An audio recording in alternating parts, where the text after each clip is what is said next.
Now that we have seen the key geometric idea behind the ellipsoid method, we're ready to see how this algorithm can solve the linear programming feasibility problem.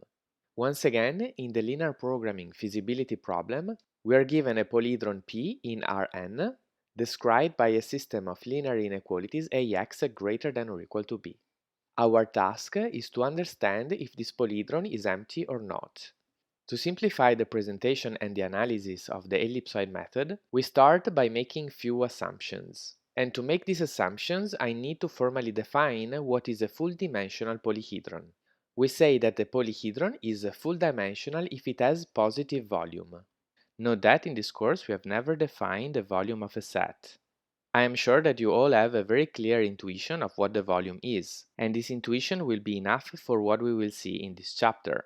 However, if you want to see the formal definition of volume, I refer you to the textbook. In any case, now I give you a couple of characterizations of full-dimensional polyhedra.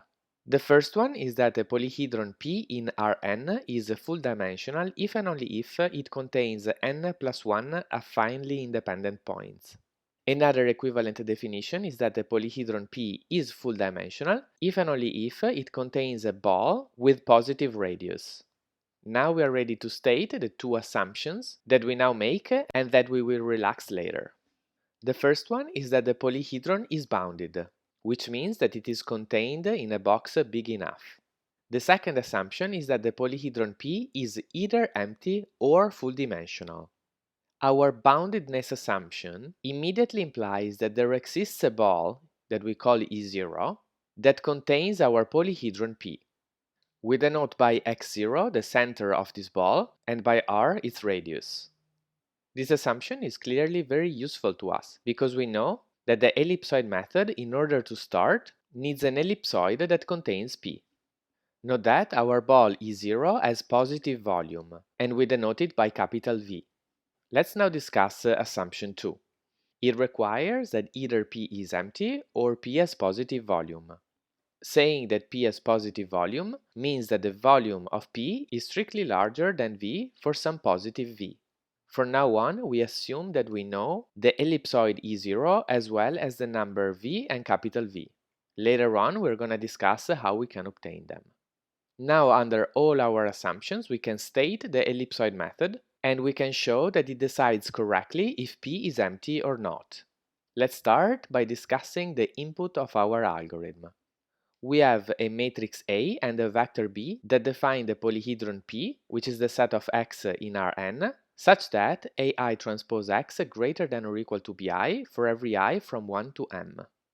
In input, we also have a number V such that either P is empty or the volume of P is strictly larger than V.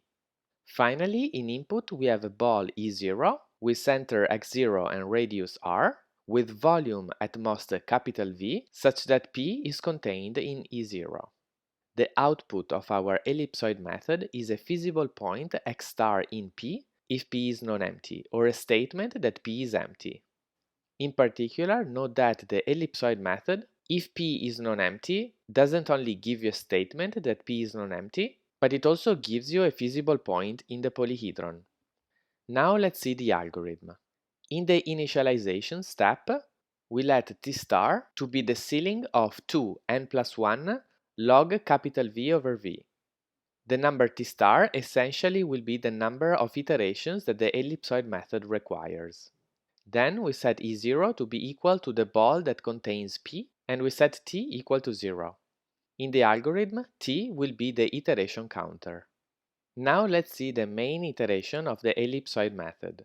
If T is equal to T star, it means that we have reached the last iteration, and so the algorithm stops and it returns that P is empty. Otherwise, we continue with the next step. If xt is in the polyhedron, then the algorithm stops, and it returns that P is non-empty. Note that in the very first iteration, xt is equal to x0, and in general it will be the center of the ellipsoid considered in the iteration. Let's then continue with the case where xt is not in P. This is, of course, the most interesting part of the main iteration. In this case, we have to define the new ellipsoid to be used in the next iteration. So if xt is not in P, we find a violated constraint. Formally, we find an index I such that AI transpose xt is strictly smaller than Bi. Then we need to define the half space obtained by translating the corresponding inequality on xt. Algebraically, we let ht to be equal to the set of points x in Rn that satisfy AI transpose x greater than or equal to AI transpose xt. Then we find an ellipsoid ET plus 1 containing the half ellipsoid ET intersected HT, and we can do so by applying theorem 8.1. Finally, we increase our iteration counter by 1. We are now ready to show that the ellipsoid method is correct. Let P be a bounded polyhedron that is either empty or full dimensional, and for which the prior information x0, r, v, and capital V is available. Then the ellipsoid method decides correctly whether P is non-empty or not. Let's see a sketch of the proof of this theorem. The easy case is when one of the centers xt is in P, for some t strictly smaller than t star.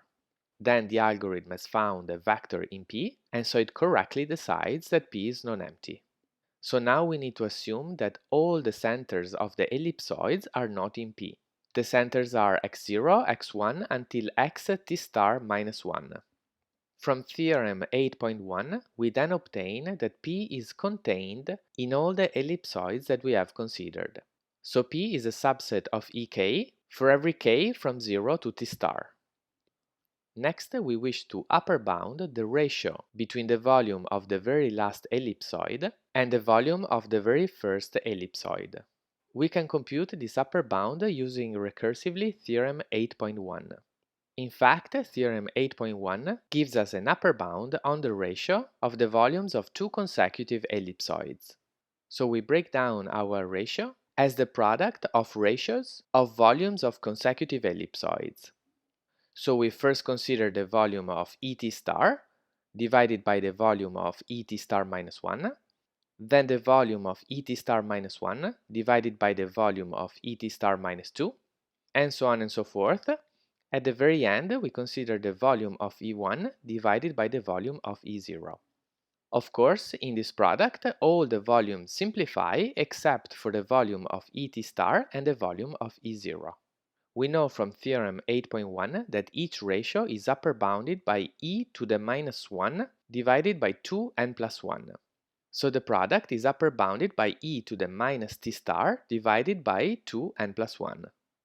We can now bring the volume of E0 to the right-hand side and obtain that the volume of ET star is strictly smaller than the volume of E0 times this exponential.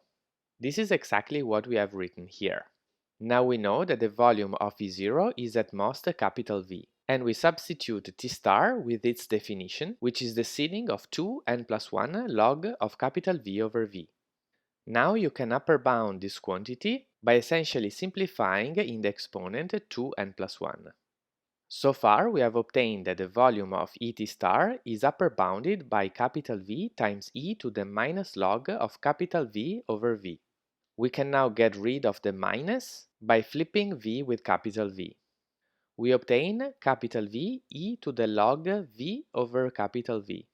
Of course, e and log simplify, so we obtain capital V times V divided by capital V, and this is simply V. So we have obtained that the volume of ET star is at most V. Now, since P is contained in the last ellipsoid ET star, we have that the volume of P is at most the volume of ET star, and we have just shown that this is at most V. We have shown that in this case the volume of P is at most V. Now recall that by assumption our polyhedron P is either empty or it has volume strictly larger than V. Therefore, the only possibility is that P is empty. And this concludes the proof of theorem 8.2. In the previous video, we have already seen a visualization of the ellipsoid method in dimension 2. What I want to do now is to visualize the ellipsoid method in dimension 1. The reason is that I want to highlight how the ellipsoid method in dimension 1 closely resembles binary search, which is a basic technique to decide if intervals in the real line have a non-empty intersection or not. In this example, we consider the polyhedron P in R1, defined by the four inequalities x greater than or equal to 0, x greater than or equal to 1, x less than or equal to 2, and x less than or equal to 3. Below, we have a picture that represents these four inequalities. The first half line represents the points x greater than or equal to 0. The second half line represents the point that satisfies x greater than or equal to 1. The third half line corresponds to x less than or equal to 2, and the last half line corresponds to x less than or equal to 3. From the picture, it is clear that the polyhedron P consists of the segment between 1 and 2. Therefore, this polyhedron is non-empty. Now let's see how binary search is able to detect that. In our ellipsoid method, we start with an ellipsoid that is guaranteed to contain P. Ellipsoids in dimension 1 are simply segments. And the segment that is guaranteed to contain P is, for example, the segment between 0 and 5. Next, in the ellipsoid method, we look at the center of the ellipsoid. In dimension 1, this is simply the midpoint of the segment. In this example, it is the point 2.5. We check if this point is in P by checking all the constraints. And we realize that it violates the constraint x less than or equal to 2. Now, in the ellipsoid method, if we translate this inequality on the point 2.5, we obtain the inequality x less than or equal to 2.5. So the half ellipsoid containing P is the segment between 0 and 2.5. We now need to construct an ellipsoid that contains this half ellipsoid. Since we are in dimension 1, our new ellipsoid coincides with the previous half ellipsoid, and so it is equal to the segment between 0 and 2.5. In the next iteration of the ellipsoid method, we look again at the midpoint between 0 and 2.5. This is 1.25. We check if it is in the polyhedron, and in fact it is because it satisfies all the four inequalities. So the algorithm returns that P is non-empty, and it also returns the point 1.25, which is in P. Now that we've also understood how the ellipsoid method looks like in dimension 1, let's get back to our assumptions of boundedness and full dimensionality. Recall that in our development of the ellipsoid method so far, we have made the following two assumptions. First, that the polyhedron P is bounded, and second, that the polyhedron P is either empty or full dimensional. We also assumed to have in input the ball E0 containing P and the numbers V and capital V. The next thing that we want to do is to show that the ellipsoid method can be modified so that it works even if these assumptions are not satisfied. In particular, we will see how we can compute E0 and numbers V and capital V from the input system AX less than or equal to B. First, we discuss how we can relax assumption 1. So now we deal with polyhedra that are not necessarily bounded. The key in relaxing this assumption lies in lemma 8.2. Let's read the statement of this lemma. Let A be an m by n integer matrix and let B be a vector in Rm. Let U be the largest absolute value of the entries in A and B. Then every extreme point of the polyhedron P, defined by the system Ax greater than or equal to B, satisfies xj between minus nu to the n and nu to the n, and these inequalities hold for every j from 1 to n. I leave the proof of lemma 8.2 as an exercise for you. This is just an exercise of linear algebra. Everything you need to do is use the definition of basic feasible solution and then use Cramer's rule to obtain the bound. In particular, lemma 8.2 implies that all the extreme points of P are contained in the polytope PB. PB consists of all the points in our original polyhedron P that have all coordinates xj between minus nu to the n and nu to the n. Therefore, we have that P is non-empty if and only if PB is non-empty. Now our original problem was to detect if P is non-empty, and now equivalently, we only need to detect if PB is non-empty. But now we're happy because PB satisfies our assumption 1, since PB is bounded. Now let's stop for a minute and discuss a little bit more this if and only if. One direction is obvious. PB is a subset of P. Therefore, if PB is non-empty, then P is non-empty as well. Now the other implication from left to right is essentially proven by the argument that I just gave. Essentially, if P is non-empty, then look at one of its extreme points. From lemma 8.2, such an extreme point is also in PB, and so PB is non-empty. Of course, this is not a complete proof, because in particular I am assuming that P has extreme points. Now, what if P doesn't have any extreme points? In this case, this if and only if is still true, and I leave the proof as an exercise for you. As a hint, I suggest that, starting from P, you consider the 2 to the n polyhedra obtained by intersecting P with the 2 to the n different orthents. So we've shown that given a general polyhedron, we can reduce ourselves to consider a bounded polyhedron. However, we still need to determine our E0 and our capital V. To do so, we first observe that every vector in PB has components with absolute value at most n u to the n. Geometrically, this set is simply a hypercube, and it is a simple exercise to show that this cube is contained in the ellipsoid with center 0 and radius square root of n times n u to the n. Then we can also compute our value capital V by upper bounding the volume of E0. An upper bound is 2n nu to the n all to the power of n, which can also be written as 2n to the n times nu to the n square. So at this point, not only we have understood how to relax assumption 1, but we have also understood how we can compute E0 and capital V. In this way, we will not need to require E0 and capital V as part of the input of the algorithm. Next, we discuss assumption 2. This assumption states that the polyhedron P, if non-empty, has full dimension, or equivalently, it has positive volume. The first thing we need to understand is why we actually needed this assumption in our simplex method. This is because without this assumption, P could be non-empty and it could have volume equal to 0 at the same time. For example, this happens for all the polyhedra that have dimension lower than n, like a segment in R2. Now you see that if such a polyhedron is used as the input of our ellipsoid method, the algorithm could very well terminate after t star steps because it never found a point in the polyhedron. After these t star steps, then the algorithm decides incorrectly that P is empty. Let's visualize an example. Here our P is indeed a segment in R2. It is the set of points x1, x2 that satisfy x1 plus x2 equal to 1 and x1, x2 greater than or equal to 0. So it is the segment joining the point 0, 1 and the point 1, 0. Clearly the volume of P is 0, but P is non-empty.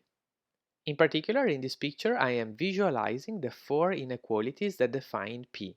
We have x1 greater than or equal to 0, x2 greater than or equal to 0, x1 plus x2 greater than or equal to 1, and x1 plus x2 less than or equal to 1. The idea that allows us to reduce ourselves to the full dimensional case is to consider a small perturbation of our polyhedron.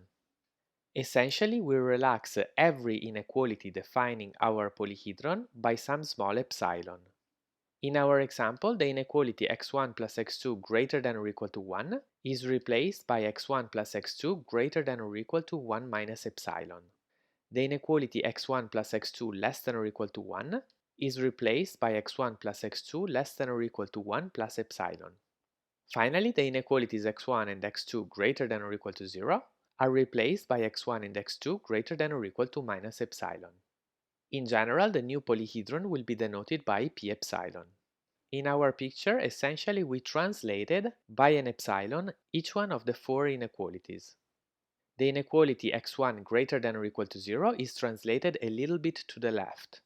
The inequality x2 greater than or equal to 0 is translated a little bit downwards. The inequality x1 plus x2 greater than or equal to 1 is translated a little bit downwards, and the inequality x1 plus x2 less than or equal to 1 is translated a little bit upwards. So now essentially we opened up the feasible region. Originally it was just a segment, and now it is this gray region, which clearly is full dimensional. So now let's see this construction in a general way. In lemma 8.3, we consider our polyhedron P given by the set of points in Rn that satisfy Ax greater than or equal to B. Without loss of generality, we assume that A and B have integer entries, which are bounded in absolute value by capital U. We then define our epsilon using this formula over here, that is just a function of n and capital U. And then we use epsilon to define P epsilon as the set of points in Rn that satisfy Ax greater than or equal to B minus epsilon times the vector of all ones. The lemma then says that if P is empty, then P epsilon is empty as well. Furthermore, if P is non-empty, then P epsilon is full dimensional, and of course non-empty. We will not see the proof of this lemma, and if you're interested, please look at the book. However, let's see how we can use this lemma. Clearly, the lemma implies that P is non-empty if and only if P epsilon is non-empty. Our original problem was to understand if P is non-empty. Now, equivalently, we only need to understand if P epsilon is non-empty. The reason why we want to consider P epsilon instead of P is that now P epsilon satisfies assumption 2. It is either empty or full dimensional. So we've now understood how we can relax assumption 2. However, we still need to compute a positive number V that lower bounds the volume of P. This can be done using lemma 8.4. In this lemma, we consider a polyhedron P, which is the set of points x in Rn that satisfy Ax greater than or equal to B. We also assume that P is full dimensional and bounded, and that the entries of A and B are integer and have absolute value bounded by capital U.